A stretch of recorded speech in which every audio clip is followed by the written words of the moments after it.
Morgan Jacks marcha dans la cafétéria d'école de sa fille, s'attendant à la surprendre avec le déjeuner. Ce qu'il trouva au lieu changerait tout. Sa fille de 7 ans, Inez, était sur ses genoux, ramassant de la nourriture du sol froid avec des mains tremblantes. Un garçon se tenait au-dessus d'elle, riant. Une maîtresse regardait de 10 pieds de loin, bras croisés, ne faisant absolument rien. Morgan ne cria pas, il ne chargea pas, il juste fixa. Parce qu'en ce moment, le pire cauchemar d'un père devint réel, et une promesse qu'il fit à sa femme mourante s'éclata devant lui. Ce qui arriva ensuite amena 200 Hells Angels aux marches avant de cette école. Mais ils ne vinrent pas pour la vengeance. Ils vinrent pour quelque chose que la ville jamais attendit.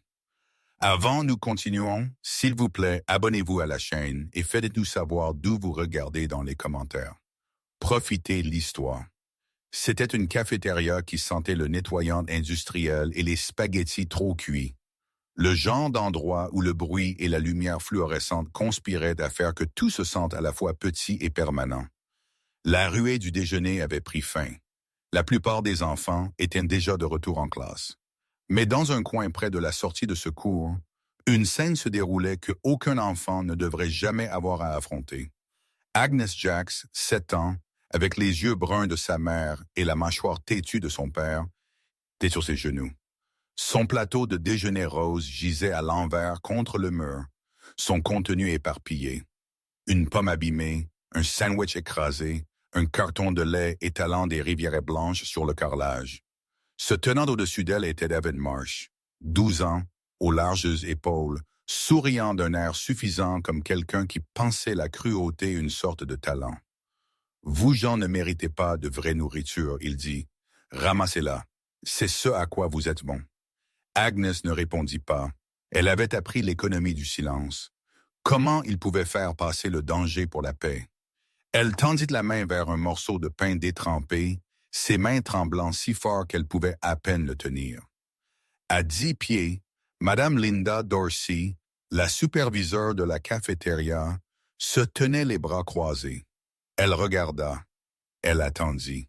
Elle ne dit rien. La porte s'ouvrit et Morgan Jacks passa.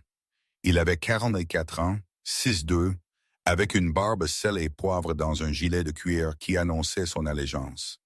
Hells Angels, chapitre du Texas. Il était venu surprendre sa fille avec un grilled cheese du restaurant sur la route 9.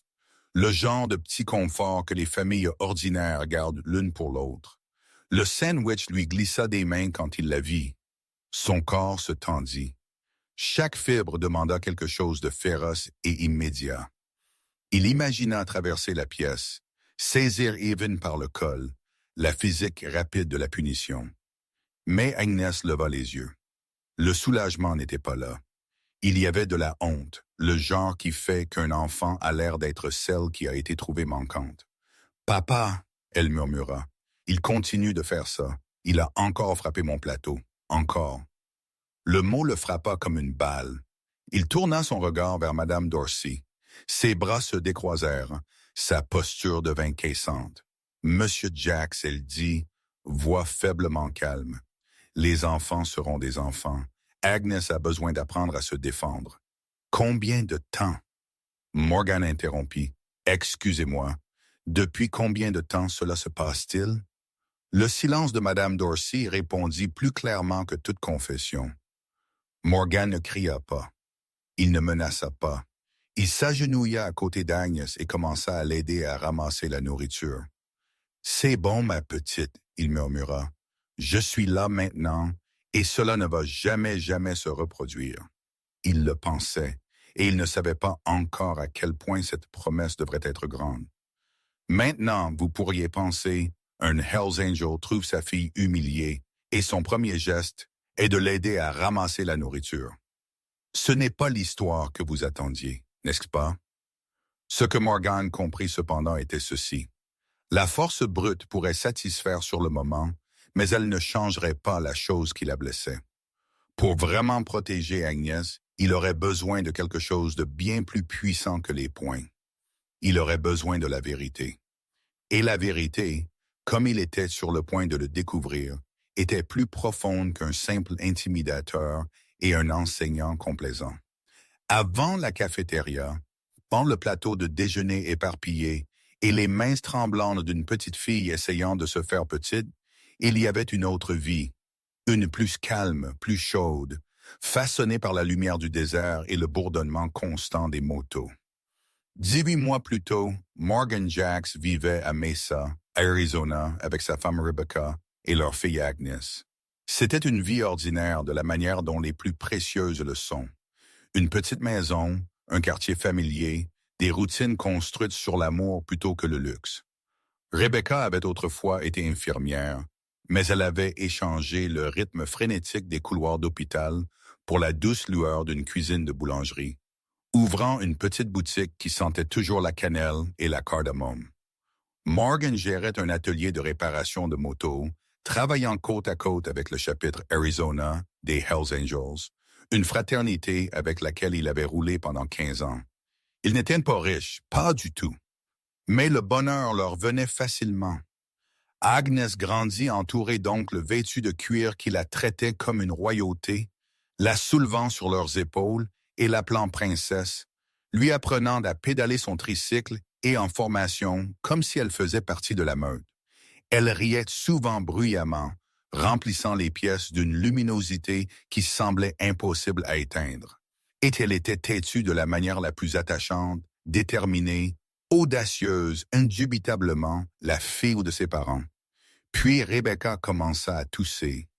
Au début, ce n'était rien. Un rhume d'hiver. Ils pensèrent un peu de sécheresse de l'air du désert. Mais les toux devinrent des crises. Les crises devinrent de l'épuisement. Des tests furent faits. Et puis vinrent des maux qui creusent une famille en un instant. Cancer du poumon stade 4. Elle n'avait jamais fumé un jour de sa vie. Les médecins lui donnèrent 8 mois. Elle dura 6. La nuit, elle mourut. La maison était silencieuse, sauf pour le son de ses respirations laborieuses et le doux bourdonnement des machines qui n'offraient aucun espoir. Elle tint la main de Morgan, sa prise faible mais urgente, et elle lui fit promettre une chose. Protège-la, quoi qu'il en coûte.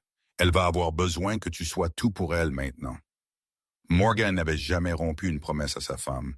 Il n'était pas sur le point de commencer. Après les funérailles, l'Arizona devint trop lourd à respirer. Chaque coin de rue portait un souvenir. Chaque pièce lui rappela ce qu'il avait perdu. Ses frères du chapitre du Texas virent le tribut et lui offrirent quelque chose de simple, mais salvateur. Un nouveau départ, un poste aidant à gérer les entreprises légitimes du chapitre, des restaurants, des routes de distribution, un travail honnête ancré dans la communauté. Morgan accepta. Il emballa leur vie dans un camion, attacha Agnes sur le siège passager et se dirigea vers l'est vers un lever de soleil qu'il espérait ferait un peu moins mal. Mais le chagrin ne disparaît pas, il change seulement de forme. Au Texas, Agnes, autrefois soleil et basket, devint silencieuse. Elle arrêta de demander à des amis de venir. Elle mangea sans enthousiasme ses repas. Elle marcha les épaules courbées vers l'intérieur comme si elle se préparait à quelque chose d'invisible. Morgan se dit que c'était normal. Un déménagement, une perte, un ajustement.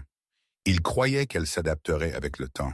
Ce qu'il ne savait pas, ce qu'il n'aurait pu imaginer, c'est qu'Agnes combattait une bataille chaque jour à l'école élémentaire Ridgeview, une bataille qu'elle croyait devoir affronter seule.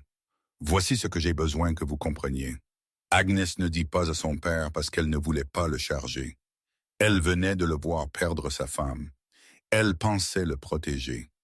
Et si cela vous brise le cœur comme cela a brisé le mien quand j'ai appris cette histoire pour la première fois, laissez-moi vous demander de faire quelque chose de simple. Laissez un commentaire qui dit « Protégez Agnès parce que la prochaine partie de cette histoire montre comment une communauté entière l'a déçue. Et je veux voir combien d'entre vous ont refusé de détourner le regard. » Continuons. Cette nuit-là, le sommeil refuse de venir de Morgan. Il s'assied sur le bord du lit d'Agnes. La pièce éclairée seulement par la douce lueur d'une veilleuse en forme de petite lune croissante.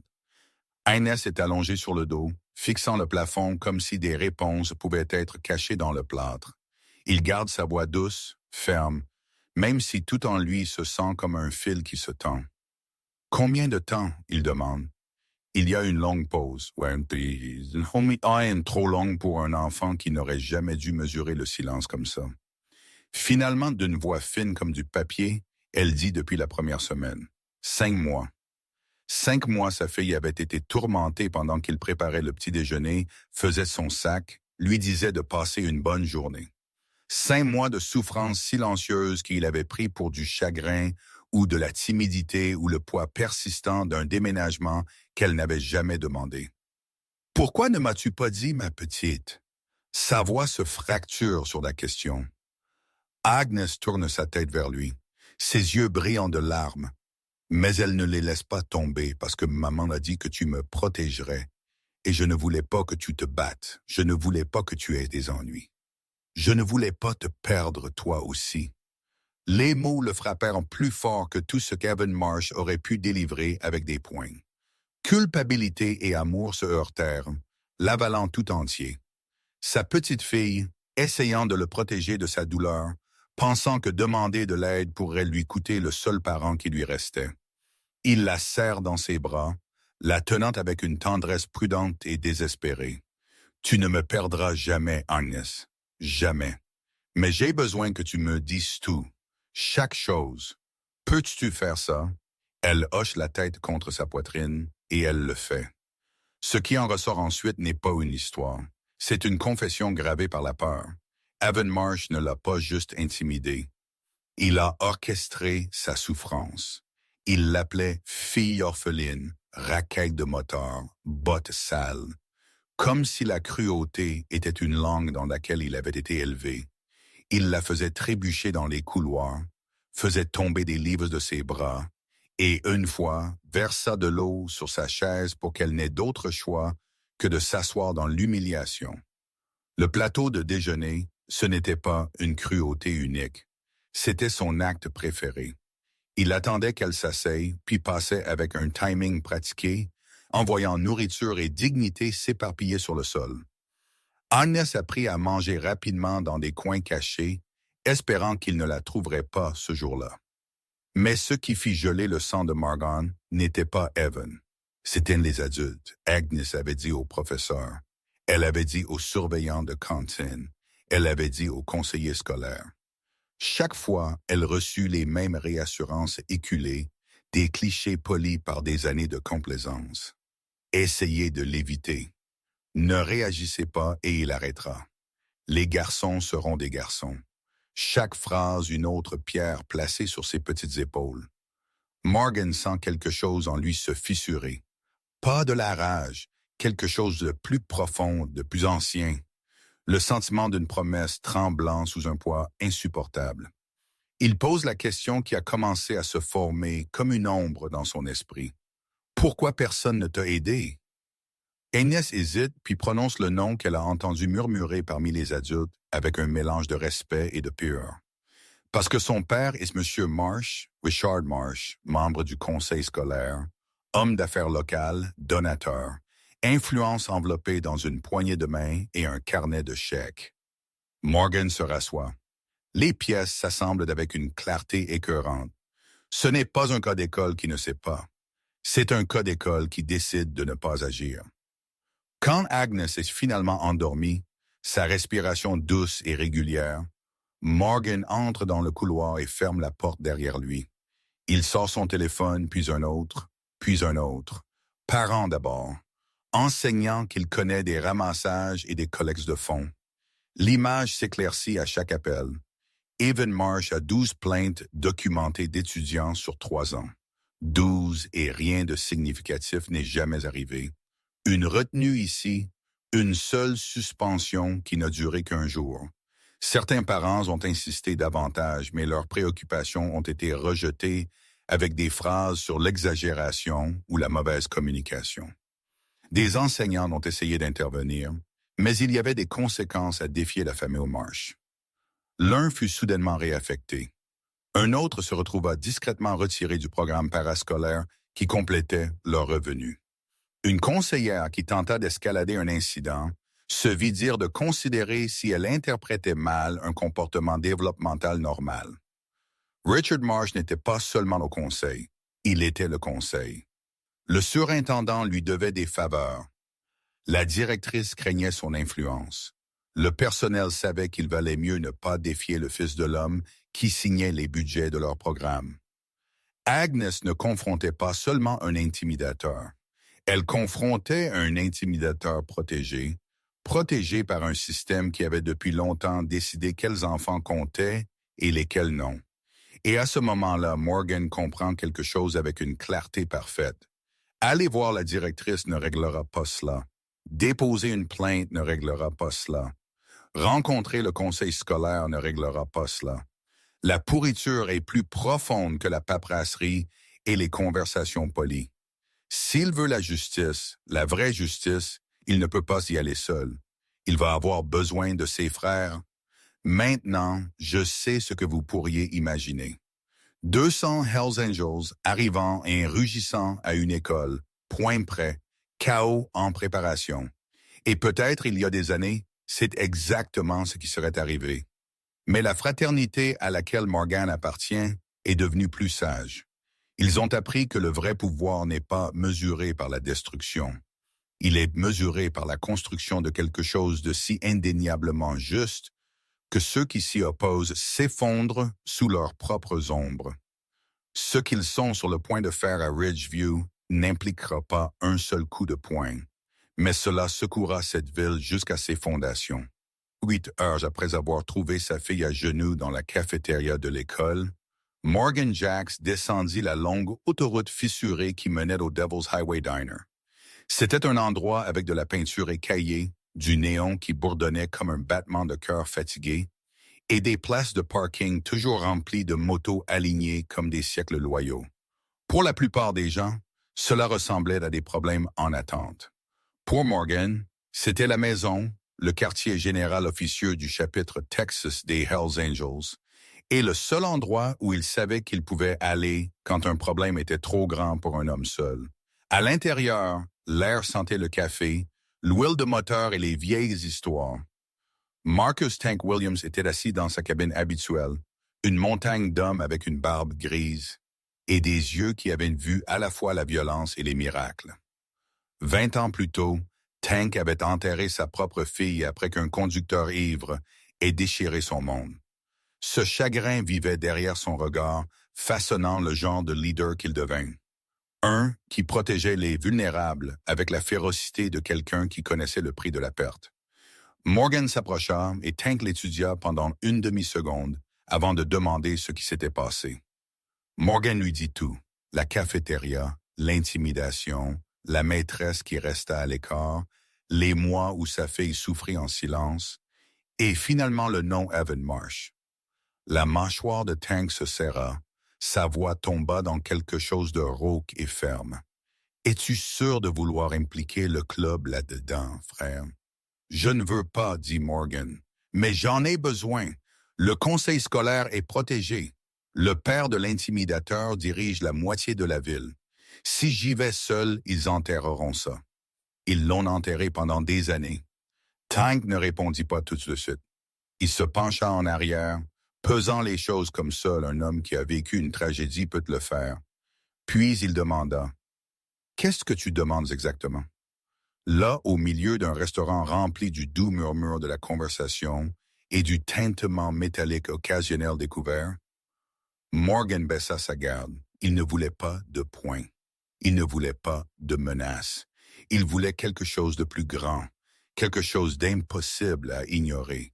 Témoins, les Hells Angels, malgré toute leur réputation, étaient bâtis sur un code: loyauté, fraternité et la protection des innocents.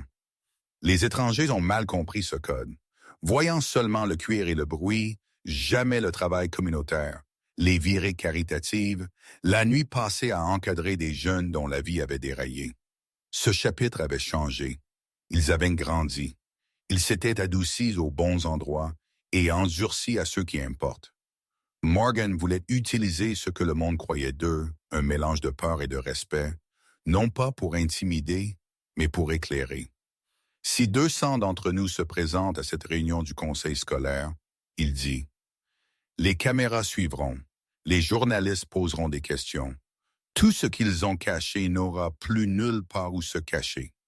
Tank hocha lentement la tête, comprenant l'ampleur. Tu ne demandes pas la guerre? Non, Morgan répondit. Je demande justice. Cette nuit-là, Tank convoqua une réunion d'urgence. Près d'une centaine de membres se rassemblèrent, des hommes et des femmes qui avaient vécu des vies difficiles et s'étaient reconstruits pièce par pièce. Morgan se tint devant eux et raconta l'histoire d'Agnès. Il leur parla des plateaux bousculés, des moqueries, des bleus dont personne n'avait pris la peine de s'enquérir. Il leur parla de la maîtresse qui regardait et ne fit rien. Il leur parla des 12 plaintes documentées ignorées par un système construit pour protéger les puissants plutôt que les vulnérables. Et puis il parla de Rebecca, sa femme, la promesse qu'il lui avait faite, la promesse qu'il était sur le point de briser s'il n'agissait pas maintenant. Il y a un moment dans chaque histoire, un point unique où tout après bascule, où la marée tourne parce qu'un choix est fait avec une conviction absolue. Quand Morgan eut fini de parler, ce moment arriva. Le vote fut unanime. 200 Hells Angels chevaucheraient jusqu'à l'école élémentaire de Ridgeview, non pas pour la violence, pour la visibilité, pour la vérité, pour le genre de responsabilité que les institutions craignent parce qu'elles exigent de l'honnêteté. Mais ce n'allait pas être une foule descendant sur une école. Ce serait une opération. Tank commença à attribuer les rôles avec la précision d'un général planifiant une mission. 3 membres titulaires d'un diplôme en droit formeraient une équipe juridique, recueillant et examinant chaque pièce de documentation qu'ils pouvaient trouver. Un attaché de presse contacterait les stations de nouvelles locales, s'assurant que le récit ne pourrait être déformé avant que les faits ne soient clairs. Un coordinateur logistique superviserait la démonstration, cartographiant les itinéraires, assurant la conformité avec les lois locales, empêchant même l'apparence d'agression. Et un groupe sélectionné se chargerait du travail le plus délicat de tous, parler à d'autres enfants et familles, recueillir des témoignages de quiconque d'autre avait été réduit au silence par la peur ou l'influence. Ce n'était pas de la rage, ce n'était pas de la revanche, c'était de la stratégie. Maintenant, avant que nous n'allions plus loin, je veux faire une pause un instant. Si vous êtes arrivé jusqu'ici, vous êtes investi. Vous vous souciez d'Agnes. Vous voulez voir Evan Marsh tenu responsable. Vous voulez voir la justice atteindre les adultes qui ont laissé cela arriver. Ai-je raison?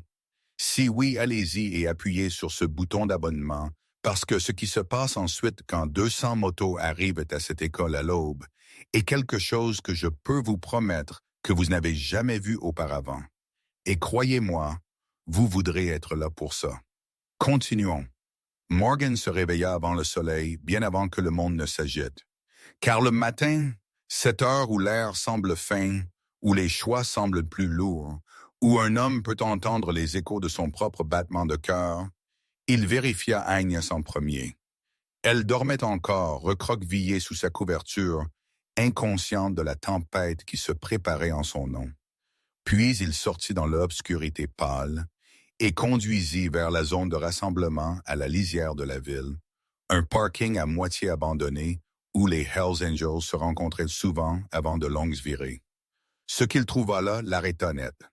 200 motos bordaient l'asphalte, le chrome attrapant la plus faible lueur de l'aube approchante. Mais ce n'était pas le nombre qui le frappa. C'étaient les gens. Marcus Tank Williams se tenait devant, large, inébranlable, portant la gravité silencieuse d'un homme qui avait autrefois tout perdu et juré de ne jamais laisser un autre enfant tomber entre les mailles du filet. À côté de lui se trouvait Elena Stitch Rodriguez, portant toujours ses blouses pédiatriques sous son gilet, ayant juste terminé un quart de nuit. Et il y avait Robert Gospel Miller, un ancien pasteur qui avait quitté l'Église mais n'avait jamais abandonné l'idée que son but était de servir les autres, même s'il servait maintenant depuis derrière un guidon au lieu d'une chaire. Et au-delà d'eux, des dizaines d'autres hommes et femmes que le monde extérieur rejetait comme des hors-la-loi, des marginaux, le genre dangereux. Pourtant, les voici se rassemblant avant le lever du soleil, non pas pour un rassemblement, non pas pour l'intimidation, mais pour une file de 7 ans dont la plupart d'entre eux n'avaient appris le nom que la nuit précédente. Des gens qui avaient survécu à des vies difficiles, mais n'avaient pas permis à ces vies d'endurcir leur cœur. C'est ce que le monde ne voit jamais. Ils voient le cuir, les tatouages, les moteurs qui sonnent comme des tempêtes naissantes. Ils ne voient pas l'infirmière qui fait des doubles corps pour payer la chimiothérapie de sa mère. Ils ne voient pas l'ancien pasteur qui prie encore à voix basse pour les étrangers qu'ils croisent sur la route. Ils ne voient pas les pères et les mères qui ont fait des erreurs, les ont payées et choisissent maintenant chaque jour de se tenir entre l'innocent et l'obscurité. 200 êtres humains imparfaits. Chacun décidant ce matin d'être un bouclier pour un enfant qu'il n'avait jamais rencontré. À exactement 6 heures, Tank leva la main. 200 moteurs rugirent à la vie. Le son roula à travers la terre ouverte comme un tonnerre pris dans une cage métallique. Il fit vibrer les fenêtres à des kilomètres. Il vibra à travers les os des gens qui l'entendirent. Des chiens aboyèrent, des lumières s'allumèrent dans les maisons du quartier. La formation se déploya en rangées disciplinées. Serrées, lisses, pratiquées depuis des années va rouler ensemble. Morgan roula à côté de Tank à l'avant. Les deux menant une rivière de chrome et de cuir s'étendant sur un demi-mile derrière eux. Des gens sortirent des restaurants, des stations-service et des vérandas alors que la procession traversait la ville. Certains saluèrent, d'autres simplement fixèrent, téléphone tenu haut pour enregistrer le site. Quelques-uns parurent mal à l'aise, incapables de concilier le spectacle intimidant avec le but tranquille derrière lui. Mais la plupart sentirent ce qui se passait, quelque chose qui n'était pas à propos de la peur, mais à propos de la résolution. À 6h45, la procession arriva à l'école élémentaire de Ridgeview, et ils ne l'entourèrent pas. Ils ne bloquèrent pas les entrées. Ils se garèrent un par un dans le parking débordement de l'autre côté de la rue. Les moteurs moururent jusqu'à ce que seul le silence reste. 200 moteurs se tenaient là, ne bougeant pas, ne criant pas, simplement présents debout, attendant, regardant. À l'intérieur de l'école, la panique éclata instantanément. La directrice Sandra Walsh jeta un coup d'œil par la fenêtre de son bureau, vit la mère de moto et pâlit. Elle tâtonna pour le téléphone et appela la police. Il y a un gang dehors, elle laissa échapper. Des centaines d'entre eux.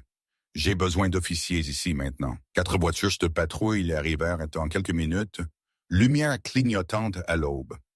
Le shérif Raymond Tucker sortit, main posée près de sa ceinture, yeux scrutant la scène avec un mélange de suspicion et de curiosité. Il s'attendait à une confrontation. Au lieu de cela, il trouva de l'ordre, du calme. Pas une seule arme visible, pas une seule loi enfreinte. Tank s'avança lentement, main clairement montrée. Sheriff Tucker, il dit, voix profonde mais calme. Mon nom est Marcus Williams. Nous sommes ici pour assister à la réunion d'urgence du conseil scolaire cet après-midi. D'ici là, nous attendrons ici paisiblement pour assurer la sécurité des enfants à leur arrivée, en particulier un enfant, Agnes Jacks. Le shérif l'étudia. Vous prévoyez de causer des ennuis? Non, monsieur, répondit Tank, mais nous prévoyons d'éclairer les problèmes qui sont déjà là. Le shérif Tucker ne le savait pas encore, mais cette lumière était sur le point de brûler plus fort que quiconque ne l'attendait. Pendant que 200 moteurs montaient la garde tranquillement, 3 Hells Angels avec des diplômes en droit étaient déjà à l'intérieur du bureau des archives du comté, tirant des documents que l'école espérait que personne ne verrait jamais. Et ce qu'ils trouvèrent transformerait cela d'une plainte d'intimidation en un scandale à part entière. Mais cela vient plus tard. D'abord, nous devons parler de ce qui s'est passé quand Agnès est arrivée à l'école. Agnès se réveilla à un silence si peu familier que pendant un instant, elle crut qu'elle avait fait la grasse matinée. La plupart des matins commençaient par le doux grondement de la moto de son père s'éloignant de la maison, le son s'estompant au loin alors qu'il se dirigeait vers le restaurant. Mais aujourd'hui, la maison était immobile. Elle se dirigea dans la cuisine et trouva Morgan déjà habillé, appuyé contre le comptoir, comme s'il l'attendait. « Papa, tu ne vas pas travailler? »« Pas aujourd'hui, ma petite, » dit-il doucement. « Aujourd'hui, je t'emmène moi-même à l'école. » C'était une petite phrase, mais elle atterrit avec un poids qu'elle ne comprenait pas encore. Pendant des mois, elle s'était habituée à traverser les matins avec une appréhension lourde sur sa poitrine. Aujourd'hui, cette appréhension relâcha son emprise. La mâchoire de son père était serrée, sa posture stable. Ses yeux, fatigués, oui, mais vigilants, contenaient une certitude qu'elle n'avait pas vue depuis avant la mort de sa mère. Sur le chemin, Agnès tenait son sac à dos fermement contre sa poitrine. Elle ne savait toujours pas ce qui se passait, mais elle pouvait le sentir. Quelque chose avait changé quand ils tournèrent le coin vers l'école élémentaire de Ridgeview. Elle les vit, les motos, les rangées de gilets de cuir, les silhouettes inconfondables de moteurs se tenant comme un mur silencieux de protection. « Papa, c'est Morgan qui hocha la tête. Ce sont mes frères chéris. Et mes sœurs, elles sont là pour s'assurer que tu es en sécurité. » Quand ils se garèrent, Morgan lui prit la main et la conduisit vers les portes d'entrée. Et puis quelque chose se produisit qui s'ancrerait dans sa mémoire pour le reste de sa vie. En passant devant chaque moteur, ils se redressèrent, non pas avec intimidation, mais avec honneur. Certains hochèrent la tête avec un respect tranquille. D'autres pressèrent une main sur leur cœur. Elena Stitch, Rodriguez s'avança, s'agenouilla pour être à hauteur des yeux d'Agnès et sourit doucement. « Tu dois être Agnès, » dit-elle. « Je suis Stitch, je suis infirmière, et je veux que tu saches quelque chose. Tu es courageuse. Ce que tu as traversé briserait la plupart des adultes, mais tu es toujours debout. Cela fait de toi l'une des nôtres. » Elle plaça une petite épinglette dans la main d'Agnès. Un ange gardien avec de minuscules ailes chaudes de la paume de Stitch. Porte ceci aujourd'hui. Et chaque fois que tu as peur, souviens-toi que tu as 200 personnes ici qui te soutiennent. Agnès l'épingla à son pouls. Et quand elle entra à l'école, ses épaules n'étaient plus courbées vers l'intérieur. Pour la première fois depuis des mois, elle ne se sentait pas seule. En quelques minutes, des murmures se répandirent dans les couloirs. Des professeurs jetèrent un coup d'œil à travers les stores. Des élèves échangèrent des regards écarquillés. Pendant 5 longs mois, Agnès avait été invisible, sauf pour ceux qui l'entendaient. Maintenant, elle était vue de manière indubitable. Et dans cette visibilité, quelque chose d'autre se produisit. D'autres enfants commencèrent à s'avancer. Au deuxième cours, 3 élèves l'approchèrent avec précaution. « Est-ce vrai? » chuchota l'un. « Tout ce qui est motard, ils sont là pour toi. Ils sont là pour quiconque en a besoin. » Agnès dit, répétant les mots de son père. À l'heure du déjeuner, 6 autres enfants étaient venus la voir. Eux aussi avaient des histoires. Evan Marsh avait tourmenté une demi-douzaine d'enfants. Et il n'était pas seul. Ridgeview avait une culture de cruauté qui prospérait dans le silence, protégée par des adultes qui choisissaient la commodité plutôt que le courage. Faisons une pause et parlons d'Evan Marsh. Car comprendre un méchant signifie comprendre le sol d'où il a grandi. Evan n'est pas né cruel, il a été éduqué. Il venait d'un foyer où l'influence réécrivait les conséquences. Son père siégeait au conseil scolaire. Sa mère présidait l'APDP. Les dons le protégeaient. Les appels téléphoniques effaçaient les plaintes. Les enseignants qui le défiaient se retrouvaient réaffectés ou réprimandés. Evan apprit tôt et à fond que les règles étaient pour les autres. Et puis, il y avait Madame Linda Dorsey, l'enseignante qui regarda l'humiliation d'Agnès et choisit l'immobilité. Des années plus tôt, elle avait essayé de signaler un incident lié à Marsh. 2 semaines plus tard, elle fut privée de sa classe et réaffectée aux tâches de cafétéria. Le message était clair. Protéger les enfants avait un prix. Sa peur n'excuse pas son échec. Un enfant souffrait devant elle et elle détourna le regard. Mais son histoire prouve quelque chose de crucial. Ce n'était pas un seul mauvais acteur. C'était un système construit pour punir les courageux et protéger les puissants. Et ce système était sur le point d'entrer en collision avec 200 personnes qui ne pouvaient être intimidées. Des gens qui n'avaient rien à perdre et toutes les raisons d'exiger la vérité. Pendant que les moteurs se tenaient en formation silencieuse devant l'école élémentaire Ridgeview, leur moteur silencieux, mais leur présence indubitable, une autre opération se déroulait en coulisses. Une beaucoup moins visible, mais beaucoup plus dévastatrice. 3 membres des Hells Angels, chacun avec un diplôme en droit et des années d'expérience en salle d'audience, avaient passé la journée à fouiller les registres publics au bureau du comté. Ils ne cherchaient pas de rumeurs ou de weeders. Ils chassaient des modèles, des omissions, les empreintes digitales de la négligence institutionnelle. À 14 heures cet après-midi-là, ils retournèrent au parking de débordement où Tank et Morgan attendaient. Leurs expressions dirent tout avant qu'un seul mot ne soit prononcé. Ce qu'ils trouvèrent était plus grand, beaucoup plus grand qu'un seul enfant étant tourmenté par un intimidateur protégé. Richard Marsh n'avait pas seulement protégé son fils. Il avait utilisé sa position au conseil scolaire comme une sorte de forteresse tranquille, protégeant les enfants des donateurs et des familles influentes, tout en laissant les vulnérables complètement exposés. 14 rapports d'incidents séparés impliquant des enfants de bienfaiteurs majeurs ont été rejetés purement et simplement. 2 enseignants qui ont essayé de signaler ces incidents ont été discrètement licenciés sous la vague bannière de problèmes de performance. Et peut-être le plus accablant de tout, un schéma clair a émergé dans les journaux numériques. Des plaintes disparaissant, scellées sans notes appropriées, ou simplement supprimées complètement. Ce n'était pas de la négligence, c'était de l'orchestration. Le système ne manquait pas seulement à ses enfants, il avait été conçu pour les laisser tomber. Pour Morgan, la révélation fut comme le sol se déplaçant sous lui. Agnès n'était pas la première, elle n'était pas la seule. Elle était simplement celle dont la souffrance était entrée en collision avec un père qui refusait d'accepter le silence comme réponse. Et maintenant, armés de preuves au lieu de rage, les Hells Angels avaient le levier dont ils avaient besoin pour exposer une décennie de torts enterrés. À 15 heures, l'histoire avait commencé à déborder au-delà de la cour d'école. 3 stations de nouvelles locales arrivèrent, caméras et microphones prêts, attirés par la vue extraordinaire. 200 moteurs se tenant paisiblement devant une école élémentaire. Pour certains, cela ressemblait à une impasse.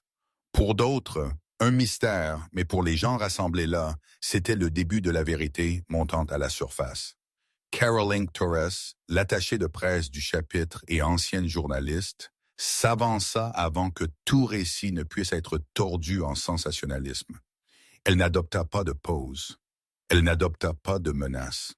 Au lieu de cela, elle tendit aux journalistes un dossier méticuleusement organisé.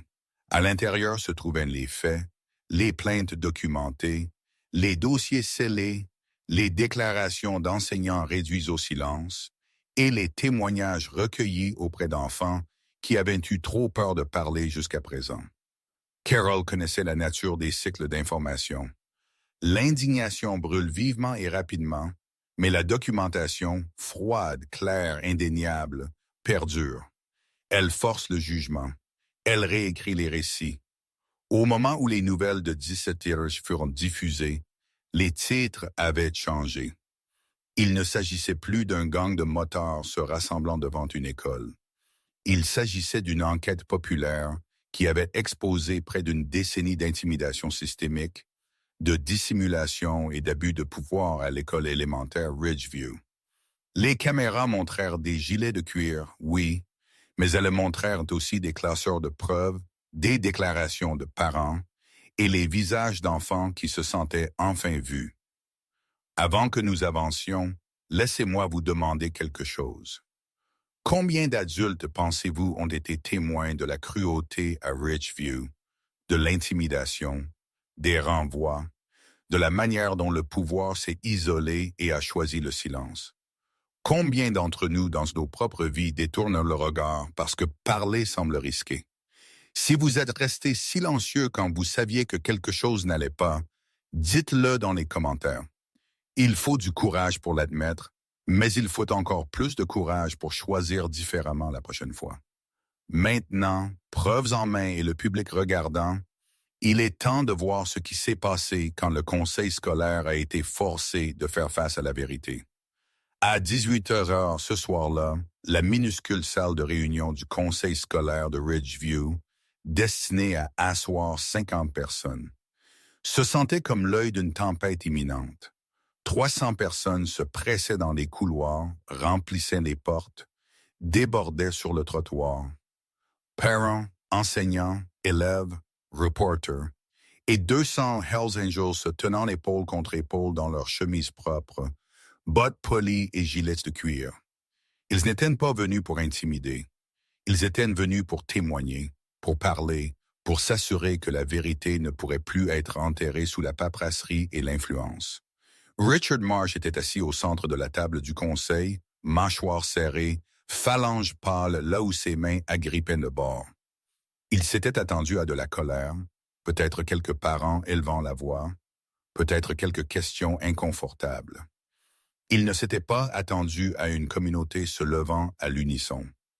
Il ne s'était pas attendu à 200 motards se tenant silencieusement en soutien aux enfants. Son système avait échoué. Les membres du conseil échangèrent des regards inquiets, leur confiance s'amenuisant de minute en minute. La réunion s'ouvrit avec un langage procédural, des préoccupations communautaires, des protocoles de sécurité, des événements récents, mais l'air dans la pièce pulsait avec quelque chose de bien plus humain, de bien plus urgent. Et puis les témoignages commencèrent. Une mère se tint la première. Sa voix se brisa alors qu'elle décrivait comment son fils avait été poussé dans des casiers pendant des mois, comment elle avait déposé des rapports qui avaient mystérieusement disparu, comment on lui avait dit de donner du temps.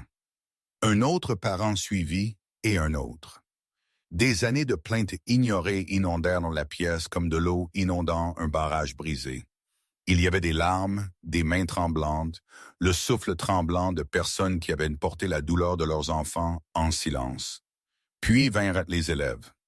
Un garçon de 12 ans nommé Marcus s'avança vers le microphone, lunettes réparées avec du ruban adhésif après qu'Evan Marsh les eut cassées en deux.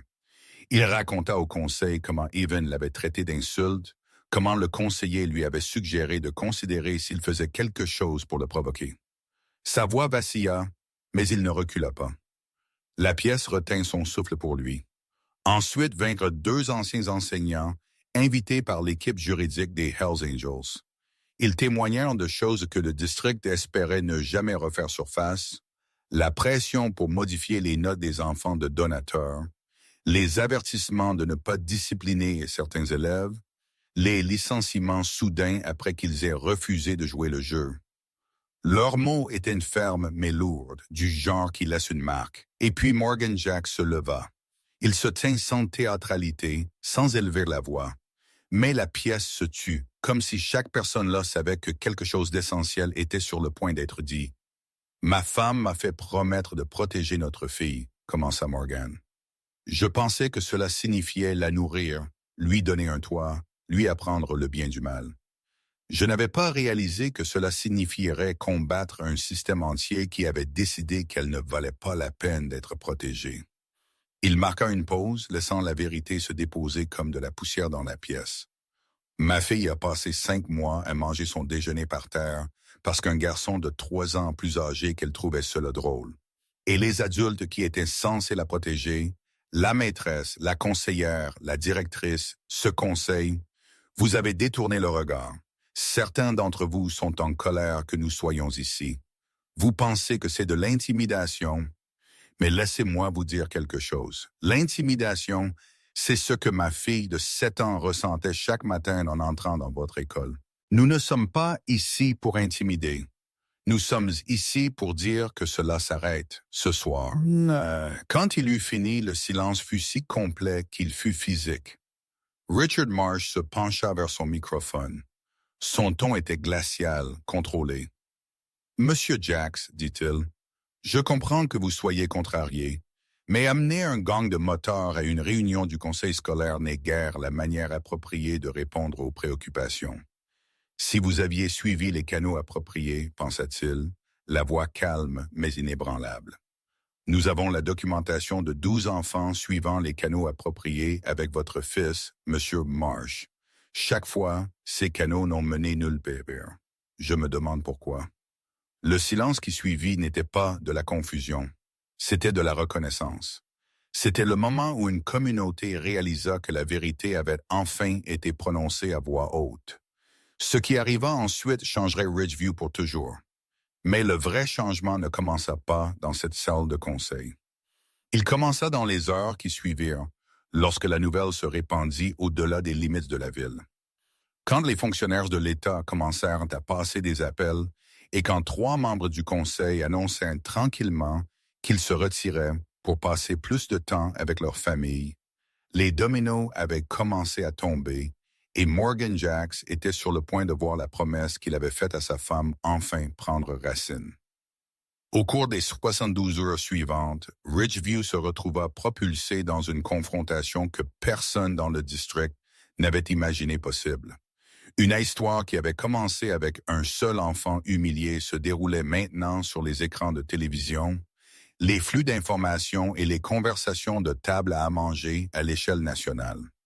Les images de 200 motards fictivement dépeints ici comme des membres d'une fraternité de motards réformés se tenant silencieusement devant une école élémentaire se répandirent avec une vitesse étonnante. Des gens qui n'avaient jamais entendu parler de Ridgeview auparavant regardèrent la scène avec incrédulité. Pas une protestation alimentée par la colère, pas une confrontation marquée par des menaces, mais une prise de position pacifique prise au nom d'une fille de 7 ans qui était passée à travers les mailles du système, même censé la protéger. Le pays réagit. Le stéréotype des motards comme intrinsèquement dangereux s'entrechoqua avec des images d'hommes et de femmes adultes s'agenouillant pour donner une épinglette d'ange gardien à un enfant effrayé. Les récits s'ouvrirent, les hypothèses volèrent en éclats, et parallèlement à ce changement, la confiance du public dans le système scolaire de Ridgeview s'effondra. La documentation méticuleusement organisée et remise aux journalistes, plaintes scellées, dossiers effacés, témoignages ignorés pendant des années, peignit un tableau de corruption si systématique qu'il était impossible de l'écarter. La justice, lente au début, commença à prendre de l'ampleur. En quelques heures, les responsables de l'éducation de l'État annoncèrent une enquête formelle. Le conseil scolaire s'affola, convoquant une session fermée d'urgence. Bien que derrière ces portes closes, la panique l'emporta sur la stratégie. Richard Marsh, l'homme au centre de tout cela, engagea une firme de gestion de crise dans une tentative frénétique de sauver sa réputation. Mais cette démarche ne fit qu'accroître la suspicion du public. Un homme confiant dans son innocence cherche la vérité. Un homme craignant l'exposition engage des consultants. Le vendredi, exactement une semaine après que Morgan Jax ait pénétré dans cette cafétéria et vu sa fille à genoux sur le sol, les conséquences commencèrent à prendre forme. Madame Linda Dorsey, la superviseure de la cafétéria qui resta à regarder plusieurs incidents sans intervenir, fut licenciée. La documentation révéla qu'elle avait été témoin d'au moins 3 épisodes distincts impliquant Evan Marsh et avait omis d'agir ou de les signaler. Le surintendant Gerald Hobbs démissionna abruptement, citant des raisons personnelles, bien qu'un audit révéla bientôt qu'il avait sciemment approuvé le scellement de 7 dossiers de plainte impliquant les enfants de donateurs.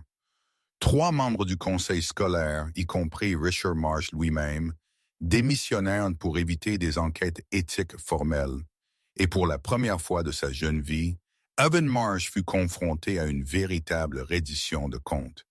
Il fut suspendu indéfiniment, inscrit à des conseils obligatoires, et interdit d'accès aux zones non supervisées et aux activités extrascolaires. Remarquez quelque chose d'important. Aucune de ces conséquences ne vint de la violence. Aucune ne vint de l'intimidation ou des menaces.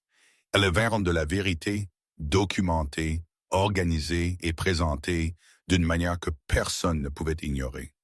La fraternité de Motard dans cette histoire fictive n'avait pas levé la main sur qui que ce soit. Ils n'avaient pas acculé ou contraint. Ils refusèrent simplement de laisser l'obscurité rester cachée. Mais la justice n'était pas la fin. Ce n'était que le début. Le week-end suivant, les motards retournèrent à l'école élémentaire Ridgeview, non pas pour protester, non pas pour faire pression, mais pour donner en retour. Ils apportèrent un chèque de 42 000 $ collecté auprès de chapitres fictifs à travers le Texas. C'était de l'argent destiné non pas à effacer le passé, mais à reconstruire quelque chose de mieux pour les enfants vivant encore dans son ombre. Les fonds couvrirent le petit déjeuner et le déjeuner gratuit pour chaque élève pour le reste de l'année scolaire. Ils payèrent de nouveaux sièges de cafétéria, un éclairage lumineux et des réparations qui avaient été négligées pendant des années. Et peut-être le plus important, ils financèrent le développement d'un programme anti-intimidation complet créé avec l'aide de psychologues pour enfants. Mais leur travail alla encore plus loin. Ils établirent Angels Watch, une initiative bénévole dans laquelle des membres vérifiés se relayaient pour superviser les dépôts du matin et les ramassages de l'après-midi.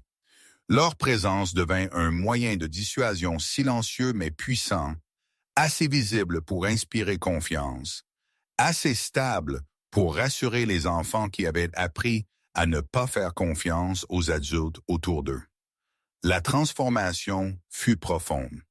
Une semaine plus tôt, Ridgeview avait été définie par le secret, la peur et le silence. Maintenant, elle commença à vibrer avec quelque chose d'entièrement différent. Responsabilité, protection, un sentiment de communauté longtemps attendu. Et voici la partie sur laquelle il vaut la peine de s'attarder. Rappelez-vous quand cette histoire a commencé, l'attente qu'elle a défiée. Beaucoup ont supposé que si 200 moteurs se présentaient à une école, le chaos suivrait.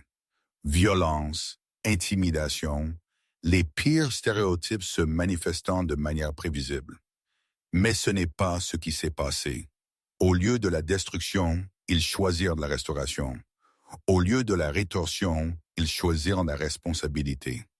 Ils arrivèrent prêts à se battre pour un enfant, mais découvrirent que l'arme la plus forte qu'ils possédaient était leur capacité à construire, à soutenir, à éclairer, là où d'autres avaient tiré les rideaux.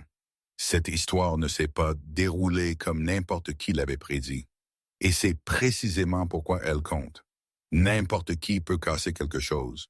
N'importe qui peut faire du bruit, lever les poings ou laisser des dégâts derrière. Mais il faut une vraie force pour reconstruire ce que d'autres ont négligé. Il faut du courage pour se tenir à découvert, pour exposer la vérité, pour insister que les enfants méritent sécurité, dignité et l'attention des adultes chargés de leurs soins. Et quand 200 personnes firent ce choix, Ridgeview changea, ses enfants changèrent, et peut-être d'une petite mais significative manière, le monde plus large qui regardait changea aussi. Parce que s'ils pouvaient faire ça, si des gens étiquetés comme parias, rebelles ou fauteurs de troubles pouvaient être des protecteurs à la place, alors la question devient quelque chose de personnel. S'ils pouvaient choisir la guérison plutôt que la vengeance, que pourrais-je faire? Que pourriez-vous faire? 2 semaines après la confrontation qui secoua Ridgeview jusqu'à son cœur, Agnès retourna à l'école. Non pas comme l'enfant effrayé et recroquevillé qui glissait autrefois dans les couloirs comme une ombre, mais comme quelqu'un qui comprenait enfin ce que cela signifiait d'être protégé. La guérison n'avait pas effacé ce qui s'était passé, mais elle avait adouci les bords de sa peur. Elle traversa les portes d'entrée de l'école élémentaire Ridgeview avec son père à ses côtés, l'épinglette d'ange gardien toujours attachée à son pull. Ses ailes attrapaient de la lumière du matin, petite mais indubitablement présente, un symbole non pas de défi, mais d'appartenance. Le changement fut immédiat. Les enfants qui la croisaient autrefois sans la remarquer saluèrent maintenant. Une fille de sa classe lui offrit un sourire timide. Même une maîtresse à qui elle n'avait jamais parlé auparavant s'arrêta et s'accroupit à sa hauteur, demandant « Comment vas-tu aujourd'hui, ma chérie ?» Pour la première fois depuis des mois, Agnès ne sentit pas le besoin de regarder le sol. Elle leva la tête et répondit doucement. « Je vais bien. » Et elle n'était pas indemne, mais soutenue, et cela fit toute la différence. Quand l'heure du déjeuner arriva, elle fit quelque chose qui aurait semblé impossible quelques semaines plus tôt. Elle entra dans la cafétéria et choisit une table près du centre de la pièce, non pas le coin près de la sortie de secours où elle s'était autrefois cachée, essayant de se rendre invisible. Aujourd'hui, elle s'assit où n'importe qui pouvait la voir, où tout le monde pouvait la voir. Elle ouvrit son déjeuner lentement, sans se presser, sans se préparer à un coup de pied ou à un rire cruel. 3 élèves s'approchèrent, une fille, 2 garçons. Ils ne parurent pas nerveux cette fois, ils parurent pleins d'espoir. « Pouvons-nous nous asseoir avec toi ?» demanda l'un. Agnès hocha la tête. Elle n'eut pas à forcer un sourire. Il vint naturellement une floraison tranquille de chaleur dans sa poitrine. Alors qu'il mangeait, la conversation fut simple, douce, rien d'extraordinaire. Mais pour Agnès, cela semblait monumental. Ce n'était pas de la pitié, ce n'était pas de la sympathie. C'était de la connexion, une vraie connexion humaine. Le genre dont elle avait été privée pendant des mois. Et en les écoutant parler de devoirs et d'animaux, de compagnie et de plans de week-end, quelque chose se relâcha en elle. Pour la première fois depuis longtemps, elle se sentit à nouveau comme une enfant. La guérison s'annonce rarement avec fanfare. Elle se produit par petits changements. Dans la manière dont les épaules commencent à se détendre. Dans la manière dont la respiration se sent moins serrée. Dans la manière dont un enfant choisit un siège au milieu d'une pièce au lieu de se cacher dans l'ombre. La guérison d'Agnès commença ce jour-là, un moment à la fois. Ce soir-là, après le dîner, la vaisselle fut faite et le soleil avait commencé à fondre dans l'horizon. Morgan et Agnes s'installèrent sur leur balançoire de porche. Le ciel du Texas était strié de couleurs si vives qu'elles semblaient presque peintes. Orange profond, rose poussiéreux et un violet pâle qui signalait l'approche lente de la nuit. Quelque chose au loin, un moteur de moto grondait, faible, familier, réconfortant. Agnes s'appuya contre le côté de son père, se balançant doucement. Pendant un moment, aucun ne parla. Le calme entre eux n'était pas lourd ou tendu. C'était paisible. Quelque chose dont ils avaient tous deux besoin plus qu'ils ne le savaient. Puis Agnes dit doucement, « Papa, oui, ma petite, sommes-nous en sécurité ici maintenant? » Morgan l'enlaça et la serra contre lui. Cette simple question portait chaque once de peur, d'épuisement et de désir qu'elle avait porté en silence pendant des mois. Il sentit cela s'installer en lui comme une pierre. Il pensa à tout ce qui s'était passé, la panique, la rage qu'il avait dû ravaler, la communauté qui s'était levée à ses côtés, le moment où la vérité avait enfin percé des années de négligence. Il pensa à 200 personnes se tenant dans le froid pour un enfant qu'il n'avait jamais rencontré, simplement parce que ne rien faire n'était plus une option. « Nous sommes en sécurité, » dit-il doucement. « Personne ne te fera de mal à nouveau. Pas tant que je suis en vie. Pas tant que mes frères et sœurs roulent avec moi. » Agnès laissa sa tête reposer entièrement sur son côté, lui faisant confiance d'une manière qu'elle avait eu trop peur de faire confiance à qui que ce soit pendant bien trop longtemps. Pendant un instant, Morgan pensa que la nuit pourrait se terminer sur cette note. Une proximité tranquille, un souffle partagé entre père et fille. Mais ensuite, elle parla à nouveau, encore plus doucement qu'avant. « Maman me manque ». Le mot le frappa à un endroit au-delà du langage. Le chagrin, après tout, ne part jamais vraiment. Il trouve simplement des moyens plus silencieux de s'asseoir à vos côtés. Sa gorge se serra, sa voix presque défaillante alors qu'il répondait. « Moi aussi, ma petite. » Chaque jour, Agnès leva son regard vers les étoiles naissantes. « Penses-tu qu'elle a vu ce qui s'est passé? » Morgan suivit ses yeux vers le ciel. Les premières étoiles scintillaient à travers la lumière faiblissante, lointaines et stables. Il prit une longue inspiration, la laissant le remplir.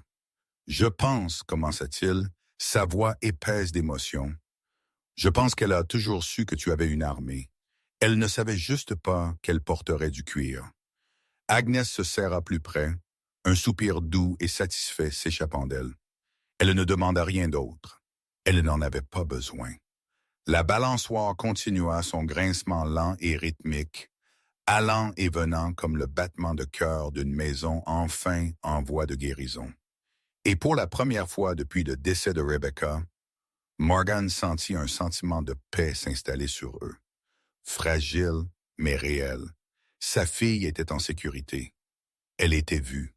Elle était entourée de personnes qui ne la laisseraient pas disparaître à nouveau dans le silence. À ce moment-là, sous un ciel parsemé d'étoiles, Agnes Jacks, autrefois une enfant tremblante au-dessus d'un plateau de déjeuner éparpillé, se sentit enfin suffisamment protégée pour être simplement une enfant à nouveau. Un an passa et l'école élémentaire Ridgeview n'était plus l'école qu'elle avait été. Les couloirs semblaient plus légers, non pas parce que les enfants avaient oublié ce qui s'était passé, mais parce que les adultes en charge comprenaient enfin leurs responsabilités et s'en acquittaient. Les rapports d'intimidation chutèrent de 78%, non pas à cause du silence ou de la peur, mais parce que les plaintes étaient prises au sérieux, enquêtées en profondeur et traitées avec de vraies conséquences. Pour la première fois depuis des années, les élèves se sentirent en sécurité pour élever la voix. Et quand ils le firent, quelqu'un écouta enfin. Le programme Angels Watch, né d'un moment de crise, devint quelque chose de bien plus grand que quiconque ne l'attendait. Son groupe tournant de bénévoles vérifiés devint une présence quotidienne, une réassurance pour les enfants qui entraient autrefois à l'école avec appréhension. D'autres districts du Texas prirent note. Bientôt, 3 d'entre eux commencèrent à étudier le modèle de Ridgeview, espérant reproduire le changement soudain et dramatique dans la culture scolaire. La transformation de Ridgeview devint un fort tranquille, la preuve que l'action communautaire pouvait accomplir ce que la bureaucratie avait échoué à faire à plusieurs reprises. Quant aux personnes au cœur de la tempête, leurs chemins divergèrent. Après un encadrement intensif et un transfert vers une petite école privée, Evan Marsh commença à affronter les conséquences dont il avait été protégé toute sa vie. À 15 ans, il écrivit une lettre non sollicitée à Agnès. Elle n'était pas éloquente, mais elle était sincère. Des excuses façonnées non pas par l'influence de ses parents, mais par le poids de la responsabilité qu'il ressentit enfin. Richard Marsh, destitué de sa position et de sa réputation, vendit son entreprise et déménagea hors de l'État. Il n'occupa plus jamais de fonction publique. Son départ fut silencieux, presque invisible, mais Ridgeview ressentit immédiatement l'absence de son ombre. Les enseignants commencèrent à enseigner sans peur. Les administrateurs commencèrent à appliquer les règles sans vérifier d'abord les listes de donateurs. Madame Dorsey trouva un emploi dans une entreprise privée. Si elle avait transmis la leçon de son silence, personne ne pouvait le dire. Certaines blessures sont invisibles et certaines transformations sont privées. Mais à Ridgeview, son nom devint un rappel de ce qui se passe quand la peur l'emporte sur le courage. Et Morgan Jacks, qui entra autrefois dans une cafétéria et vit sa fille à genoux, continua à gérer des restaurants avec son chapitre. Mais le premier lundi de chaque mois, sans faute, il se rendait à l'école élémentaire Ridgeview, s'enregistrait au bureau d'accueil et s'asseyait en tailleur parmi les élèves de première année pour leur lire des histoires. Il ne manqua jamais un mois, pas une seule fois. Certains des élèves le connaissaient comme l'homme au gilet de cuir et à la voix douce. D'autres le connaissaient simplement comme Monsieur Jacks, le type qui lit. Pour Morgan, ce n'était pas un devoir, c'était une promesse, une qu'il avait faite bien avant que la ville ne découvre qui il était. Et Agnes, elle eut 9 ans. Son monde s'était à nouveau étendu, cette fois de toutes les bonnes manières. Elle jouait au softball, riant quand elle ratait une prise, encourageant quand quelqu'un d'autre en faisait une. Elle avait 3 meilleurs amis qui remplissaient ses journées de blagues, de secrets chuchotés et du genre de joie simple qui avait autrefois semblé hors de portée.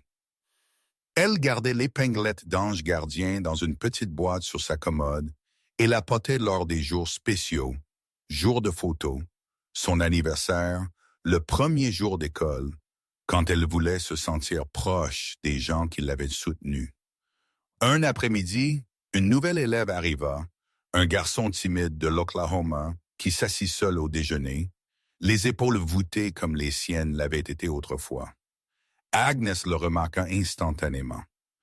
Elle s'approcha, posa son plateau à côté de lui et dit d'une voix douce qui contenait plus de compréhension que la plupart des adultes ne pouvaient en rassembler. « Je suis Agnès. Tu veux t'asseoir avec nous? Ça peut être effrayant ici au début, mais tu n'es pas seul. » Le garçon hésita, puis hocha la tête. Et juste comme ça, le cycle tourna. La douleur se transforma en protection, la peur en gentillesse, le silence en bienvenue. Dans ce petit moment, Agnès devint ce dont elle avait autrefois le plus besoin. Le garçon dit oui. En fin de compte, après que tout le bruit se fut calmé, après que les gros titres se furent estompés et que Ridgeview revint au rythme des jours ordinaires, il resta une dernière question, celle que chaque histoire doit finalement poser. Qu'est-ce que tout cela signifie? Parce que ce n'était pas seulement l'histoire d'un père et de sa fille.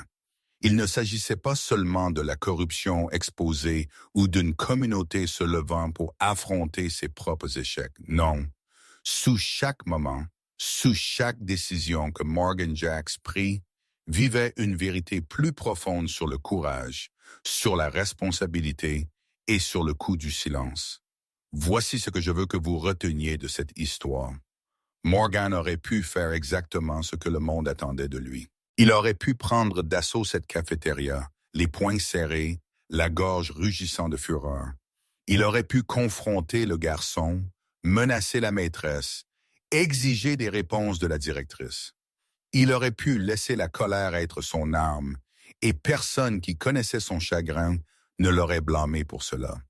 Mais qu'est-ce que cela aurait changé? Il aurait été arrêté. Agnes aurait été encore plus traumatisée.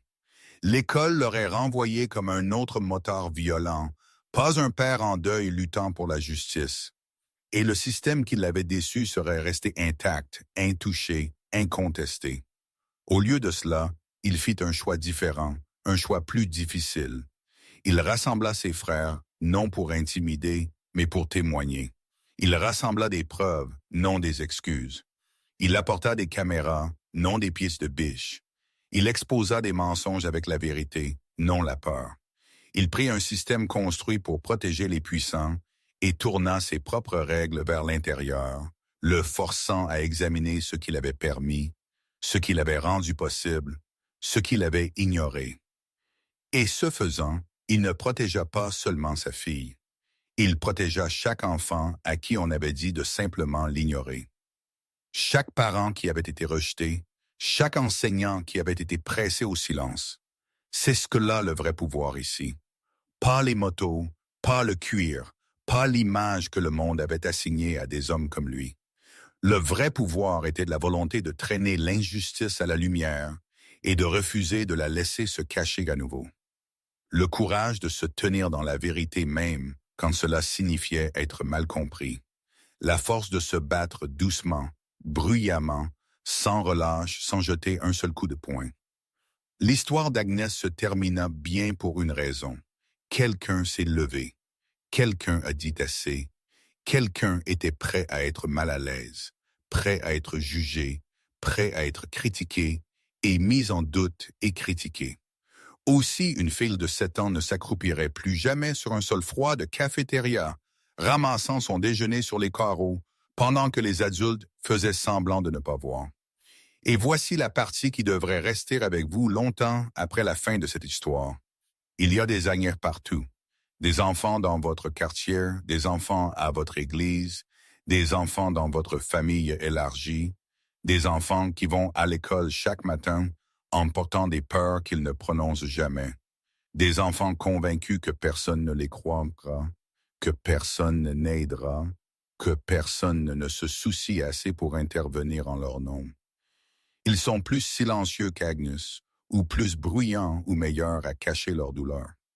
Mais ils existent dans chaque ville, chaque classe, chaque communauté.